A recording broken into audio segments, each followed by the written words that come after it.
ব্যবসায়ী মির্জা আবুল বাশারের সঙ্গে নিজের নাম জড়িয়ে প্রকাশিত বিভিন্ন সংবাদের বিরুদ্ধে তীব্র ক্ষোভ প্রকাশ করেছেন চিত্রনায়িকা ইয়ামিন হক ববি। তাকে কথিত স্ত্রী বা স্ত্রী হিসেবে উল্লেখ করে প্রকাশিত খবরকে সম্পূর্ণ ভিত্তিহীন ও বানোয়াট দাবি করেছেন তিনি। সোমবার 22 জুন বাংলাদেশ চলচ্চিত্র শিল্পী সমিতির নির্বাচনের মনোনয়নপত্র জমা দিতে এফডিসিতে এসে সাংবাদিকদের সঙ্গে আলাপকালে এই বিষয়ে নিজের অবস্থান স্পষ্ট করেন ববি।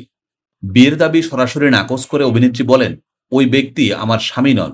কেউ যদি তার বিয়ের কোনো বৈধ কাগজ বা বিটিএল গ্রুপের সঙ্গে ব্র্যান্ড প্রমোশন ছাড়া অন্য কোনো লিগ্যাল সম্পৃক্ততা দেখাতে পারে, তবে তিনি যা চাইবেন তাই করতে প্রস্তুত আছেন।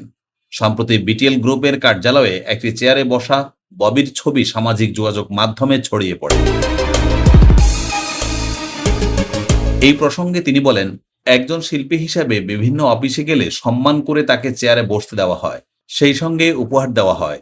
সেই সব ছবিকে ভুলভাল ব্যাখ্যা করে এইসব অপপ্রচার চালানো হচ্ছে। মিথ্যা সংবাদ প্রকাশের কারণে তার পরিবারও চরম ভোগান্তির শিকার হয়েছে বলে দাবি করেন ববি।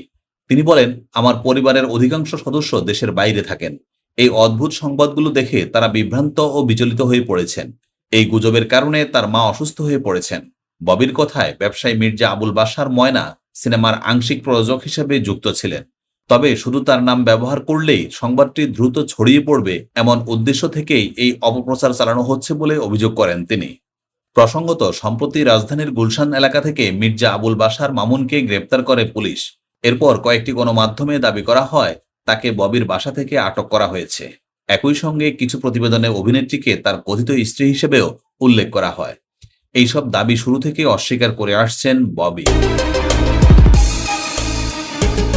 ডালিউডের চিরসবুজ ও লাশময়ী অভিনেত্রী দিলারা হানি পূর্ণিমার রূপ আর অভিনয়ের জাদুতে মুগ্ধ দর্শক মহল।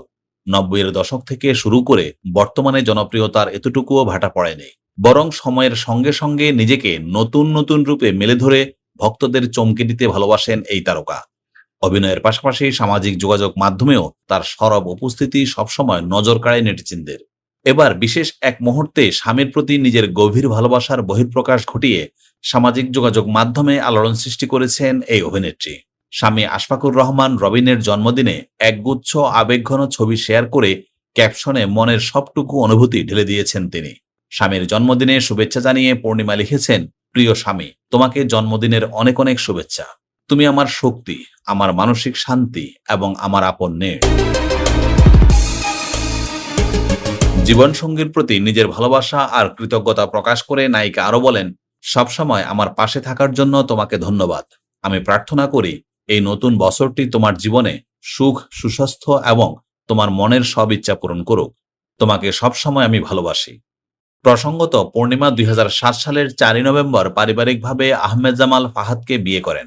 2014 সালের 13 এপ্রিল তিনি প্রথম কন্যা সন্তানের মা হন। তার মেয়ের নাম আরশিয়া উমাইজা। তবে 2022 সালে এসে নিজের বিচ্ছেদের খবর প্রকাশ করেন এই অভিনেত্রী। এরপরেই আবারও বিয়ের বন্ধনে আবদ্ধ হন আশফাকুর রহমান রবিনের সঙ্গে।